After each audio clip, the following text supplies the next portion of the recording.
समुद्र के बीचों बीच एक हरा भरा छोटा आइलैंड था। उस आइलैंड पर अर्जुन और उसकी पत्नी रिया रहते थे।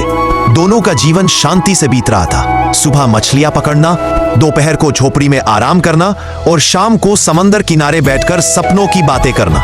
लेकिन एक दिन समंदर की ओर से नावों की आवाज गूंजी। आइलैंड पर B2K स्क्वाड पहुंचा, हथियारों से लैस, शोर मचाते हुए। उनका इरादा अच्छा नहीं था। B2K का लीडर रिया को देखकर बुरी नजर डालता है। वो कहता है, ये आइलैंड अब हमारा है और तुम्हारी पत्नी भी। अर्जुन बीच में खड़ा हो जाता है। अगर किसी ने उसे छूने की कोशिश की तो अंजाम बुरा होगा। लेकिन स्क्वाड की ताकत ज्यादा थी। उन्होंने अर्जुन को धक्का देकर गिरा दिया और उसकी पत्नी को जबरदस्ती ले गए। अर्जुन खून से लथपथ रेत पर गिरा हुआ, आंखों में आंसू और दिल में आग लिए पड़ा रह गया। उसकी आंखें लाल हो गईं। वो उठ खड़ा हुआ और समुद्र की तरफ देखा। दिल में सिर्फ एक आवाज थी, अब लड़ाई होगी और ये आइलैंड सिर्फ मेरा रहेगा।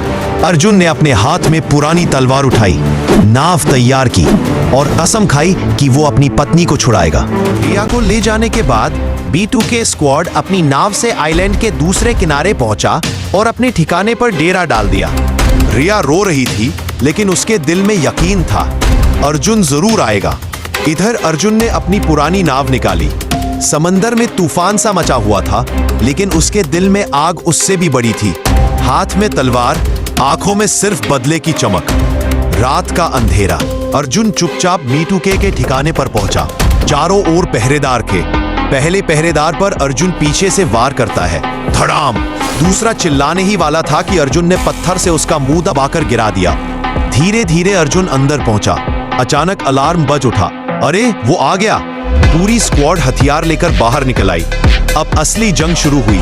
एक तरफ अकेला अर्जुन, दूसरी तरफ पूरी B2K स्क्वाड। अर्जुन ने पहला वार किया, धमाका, दुश्मन गिरा, गोली चली, लेकिन अर्जुन झुक गया।